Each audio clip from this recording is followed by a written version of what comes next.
తాకట్లో ఉన్న మీ బంగారాన్ని విడిపించి ఆ రోజు ఆన్లైన్ రేటుకి కొంటాం. Sharma gold company. నమస్కారం, వెల్కమ్ టు సుమన్ టీవీ. నేను గీతాంజలి. జూలై 29వ తారీఖున నాగుల పంచమి. ఆ రోజు విశిష్టత, అలాగే ప్రత్యేకించి సుబ్రహ్మణ్య స్వామి ఆరాధన ఏ విధంగా చేయాలి, ఆ రోజు ఖచ్చితంగా పుట్టలో పాలు పోయాలా, లేకుంటే ఇంట్లోనే మనం పూజ చేసుకుంటే సరిపోతుందా?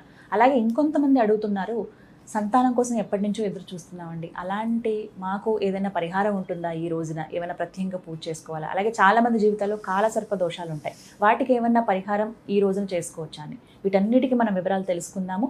ప్రస్తుతం మనతో పాటు ఉన్నారు ప్రముఖ జ్యోతిషులు బ్రహ్మశ్రీ నందిభట్ల శ్రీహరి శర్మ గురువు గారు. వారితో మాట్లాడదాం. గురుగారు నమస్కారం అండి. వాగర్థావివ సంపృక్తౌ వాగర్థ ప్రతిపత్తయే జగతః పితరౌ వందే పార్వతీ పరమేశ్వరౌ.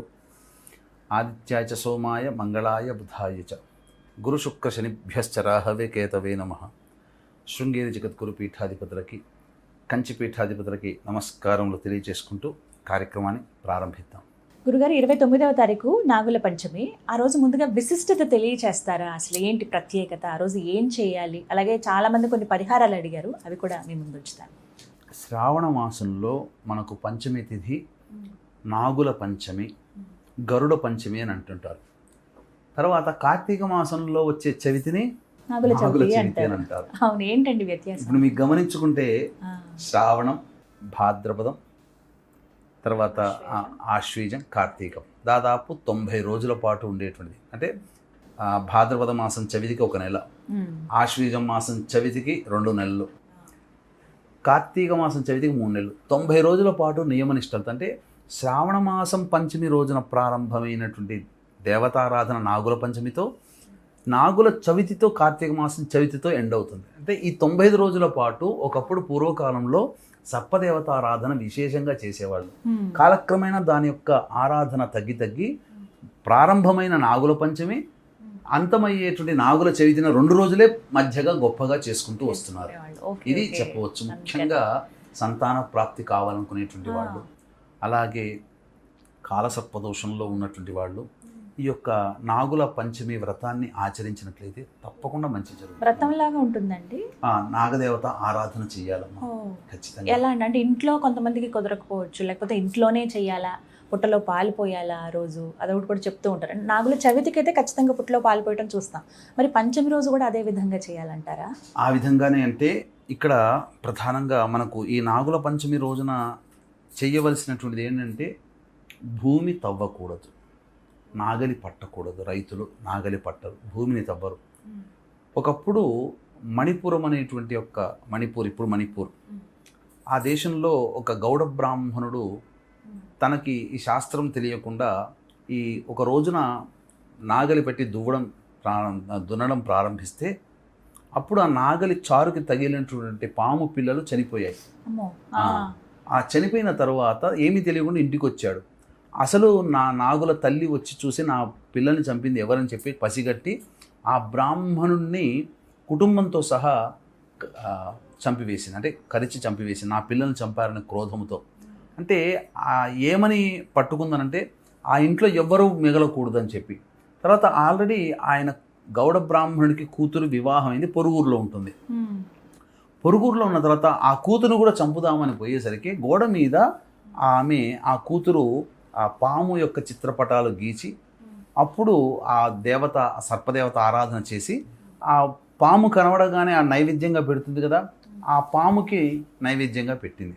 తిన్న తర్వాత తాను చంపడం కోసం వచ్చినటువంటి ఆ నాగదేవత సంతోషించి, అమ్మ నీ తండ్రి ఈ విధంగా చేశాడు, నా పిల్లల్ని చంపడం ద్వారా నీ కుటుంబాన్ని నేను చంపివేయడం జరిగింది, నీ యొక్క పూజా విధానాన్ని చూసి సంతోషించి నేను సంతోషపడుతున్నానంటే నా తండ్రి కుటుంబాన్ని రక్షించుకోవాలమ్మా, ఏదైనా వరం ఇవ్వమ్మా అని అంటే, అప్పుడు ఎందుకంటే పూర్వకాలంలో నాగదేవతలు మానవ రూపాన్ని కూడా ధరించి మానవ భాషలో మాట్లాడేవాళ్ళు. కాబట్టి ఒక అమృత కలశం ఇచ్చి, ఆ అమృత బిందువులు కనుక మీ యొక్క పెద్దవాళ్ళ శరీరం మీద చల్లితే వాళ్ళు తిరిగి పునర్జీవితులు అవుతారు అని చెప్పి చెప్పడంతో పరుగున వెళ్ళింది. అప్పటికే ఊళ్ళో వాళ్ళందరూ కూడా ఎవరు తలుపు తీయట్లేదు పొద్దున పూట అయినప్పటికీ కూడా అని చెప్పి బలవంతాన తలుపులు తీసుకొని వెళితే అందరూ విగత జీవులుగా కనిపడిపోతే, అప్పుడు కూతురు వచ్చి తన చేతిలో ఉన్నటువంటి అమృత కలశంలోని అమృత బిందువుల్ని చల్లగా వాళ్ళు తిరిగి పునర్జీవితులయ్యారు. ఈ కథని పురస్కరించుకొని చాలామంది ఇప్పటికీ కూడా నాగదేవత ఆరాధన చేయడం వల్ల అపమృత్యు భయ దోషములు ఏవైతే ఉంటాయో తొలగిపోతాయి అని చెప్పి జాతకంలో ముఖ్యంగా మనం చూసుకున్నట్లయితే మన జాతక చక్రం చూడగానే స్త్రీకి సంబంధించి గర్భధారణ సమస్యలు ఉన్నాయని చెప్పవచ్చు. పురుషుడికి సంబంధించి కూడా జాతకంలో ఉన్నటువంటి గ్రహస్థితిని బట్టి మొబిలిటీ తక్కువగా ఉండడం, కౌంట్ తక్కువగా ఉందని కూడా జాతకం చూసి చెప్పవచ్చు. ఇవన్నీ దోషాలు తొలగిపోవడానికి నాగపంచమి వ్రతాన్ని ఆచరించమని శాస్త్రం చెప్పబడింది. కాబట్టి విశేషంగా రావి చెట్టు కింద ప్రతిష్ఠితమైనటువంటి జంటనాగుల విగ్రహానికి కానీ, సుబ్రహ్మణ్య స్వామి దేవాలయానికి కానీ, లేదా నాగదేవతాలయానికి కానీ చేరుకొని చక్కగా ఆవు పాలు, ఆవు నెయ్యి, తేనెతో అభిషేకం జరిపించి చలివిడి నైవేద్యంగా పెట్టి రావాలి. ఈ విధంగా చేసినటువంటి వ్యక్తి ఎవరైతే ఉంటారో ఆ వ్యక్తులకి సంతాన సమస్యలు తీరిపోయి చక్కగా సత్సంతానం కలుగుతుంది. అలాగే కాలసర్పదోషంలో ఉన్నటువంటి వాళ్ళు ముఖ్యంగా ఏదైనా కానీ ఒక గొప్ప పని అనుకుంటారు జీవితంలో, ఇది నేను నెరవేర్చుకోవాలి, ఎన్ని ప్రయత్నాలు చేసినా ఆ ప్రయత్నం నాకు సఫలీకృతము కావటం లేదు అని చెప్పి అనుకునే వాళ్ళు ఈ నాగుల పంచమి నుంచి ప్రారంభించి కార్తీక శుద్ధ చవితి అనగా నాగుల చవితి వరకు కనుక నిరాటంకంగా ఎవరైతే చేస్తారో స్త్రీలైనా పురుషులైనా వాళ్ళకి ఖచ్చితంగా ఇది అయ్యే లోపల జరిగి తీరుతుంది. ఇందులో సందేహమే లేదు. ఆ విధానాన్ని కూడా తెలియచేద్దామా తప్పకుండా. అంతేకాకుండా ఈ సంవత్సరం శ్రావణ మాసంలో వరలక్ష్మి వ్రతం పౌర్ణమి, శుక్రవారము, విష్ణు నక్షత్రమైన శ్రవణ నక్షత్రంతో కలిసి వచ్చింది కాబట్టి చాలా అద్భుతం అండి. వీక్షించేటువంటి ప్రేక్షకులు కూడా ఎవ్వరు కూడా మిస్ కాకండి. సుమన్ టీవీ యాజమాన్యంతో కలిసి ఒక అద్భుతమైనటువంటి వ్రత విధానంతో కూడుకున్నటువంటి వీడియో మీకు 1వ తారీఖు తర్వాత అందివ్వడం జరుగుతుంది. తప్పకుండా మీరు ఆ వీడియోని దగ్గర పెట్టుకొని వరలక్ష్మి వ్రతాన్ని ఎంతో భక్తి ప్రపత్తులతో ఇప్పటిదాకా చేసుకున్నారు. ఇంకా విశేషంగా అమ్మవారికి విశేషమైనట్టుగా వేదములో రహస్యాంతర్గతమైనటువంటి పూజా విధానాన్ని మీకు ఇప్పటివరకు ఎక్కడా కూడా మీరు తెలిసి ఉండదు వీక్షించే సామాన్య ప్రేక్షకులకి. కాబట్టి అటువంటి పూజా విధానాన్ని వీడియో అందజేయడం జరుగుతుంది. వీడియో రాగానే లైవ్ చేసుకొని పెట్టుకోండి. 1-2 సార్లు వీడియో చూడండి. మనం పూజ ప్రారంభించేటప్పుడు షోడశ లక్ష్మీ పూజా విధానం ఉంటుంది. అక్కడ ఆ సమయంలో మీరు పూజా విధానాన్ని పట్టుకొని చక్కగా మీ ఇంట్లో కూర్చొని షోడశ లక్ష్మీ దేవత పూజ ఇప్పటి వరకు మీరు చేసుకున్న దానికంటే విశేషంగా చేసుకున్న భావన, ఆ పవిత్రత, ఆ అమ్మవారి అనుగ్రహం మీకు కలుగుతుంది. ఇంతటి విశేషమైన పూజా విధానం సంబంధించిన వీడియో కోసం ఎదురు చూడండి. అలాగే ఈ సంవత్సరం పౌర్ణమి తిథి శుక్రవారము, విష్ణు నక్షత్రం శ్రవణ నక్షత్రంతో కలిసి వచ్చినటువంటి వరలక్ష్మి వ్రతము శ్రావణ పౌర్ణమి రోజు కూడా అవ్వడం, ఈ రోజున మీ జాతకరీత్యా కలుగు ధన సమస్యలు, దాంపత్య సమస్యలు, వివాహ సమస్యలు 1-2 ఏ పని చేస్తున్నా ఆ పనిలో ఆటంకాల నివృత్తికి సంబంధించి షోడశ లక్ష్మి హవన కార్యక్రమం జరిపించి అమ్మవారి పూజలో ఉంచబడినటువంటి తామర మాల మీకు అందివ్వడం జరుగుతుంది. అవకాశం ఉన్న వాళ్ళు కార్యక్రమం తదనంతరం కాంటాక్ట్ చేసి మీ గోత్రనామాదులు నమోదు చేసుకోవచ్చు. ఇక విధానం జటిలమైనటువంటి పని, కాలసర్పదోషంలో ఉన్నటువంటి వాళ్ళు తప్పకుండా ఈ సంవత్సరంలో ఈ పనిని నెరవేర్చుకోవాలని ఆలోచించే వాళ్ళు ఒక చిన్న విధానం, ఏమీ లేదు. ఏదైనా రావి చెట్టు లేదా వేప చెట్టు కింద ప్రతిష్ఠితమైనటువంటి ఈ యొక్క జంటనాగుల విగ్రహానికి చక్కగా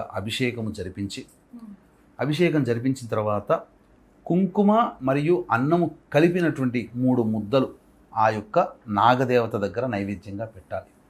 పెట్టి ఓం శం శరవణ భవాయ నమః లేదా సుబ్రహ్మణ్యాయ నమః లేదా మానసాదేవ్యై నమః అనుకుంటూ ఏదైనా కానీ నామాన్ని అనుకుంటూ 108 ప్రదక్షిణలు చేయాలి. లేదా శక్తి లేకపోతే 54 అయినా చేయాలి. అలా శ్రావణ మాసం నాగుల పంచమి నుంచి మొదలుకొని శ్రావణ మాసం శుద్ధ చవితి నాగుల చవితి వరకు గనక చేసినట్లయితే తప్పకుండా ఆ సంకల్పం నెరవేరుతుంది. జటిలమైన సమస్య ఏ సంకల్పం ఆ సంకల్పం ఖచ్చితంగా నెరవేరుతుంది, అందులో సందేహమే లేదు. ఆ ప్రదక్షిణ చేసిన తర్వాత ఆ పెట్టినటువంటి నైవేద్యంలో 3 మెతుకులు తీసుకోవాలి. ఇది ఇక్కడ దీనికి ఒక నియమం ఏంటంటే పురుషుడికైతే ఏ విధంగానైనా చేయవచ్చు.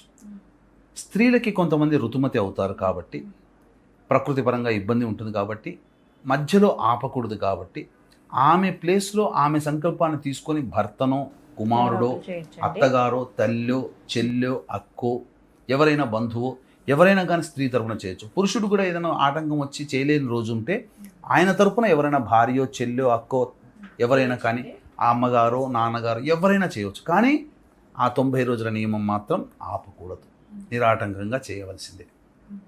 ఎక్కడ పని ఇక్కడ కూర్చొని మనం ఇక్కడ చేసాం, ఏదో పల్లెటూళ్ళలో వాళ్ళు ఉన్నారు, అక్కడ వాళ్ళైనా కానీ చేయొచ్చు. కానీ ఎక్కడున్నా నియమం మాత్రం ఆ దేవతా పూజా విధానం ఇది ఆపకూడదు.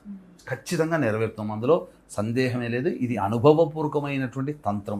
మొత్తం మీద ఈ పరిహారం అయితే ఖచ్చితంగా అందరూ పాటించాలి. ఇక అందరూ చేసుకునే విధానం అయితే ఆలయానికి వెళ్ళి జంట నాగుల్ని దర్శించడం, అలాగే అక్కడ పూజ చేసుకోవటం అనేది ముఖ్యం అంటారు ఈ రోజున, పంచమి రోజు. ధన్యవాదాలు గురుగారు. సర్వం శ్రీ ఉమామహేశ్వర పరబ్రహ్మార్పణమస్తు.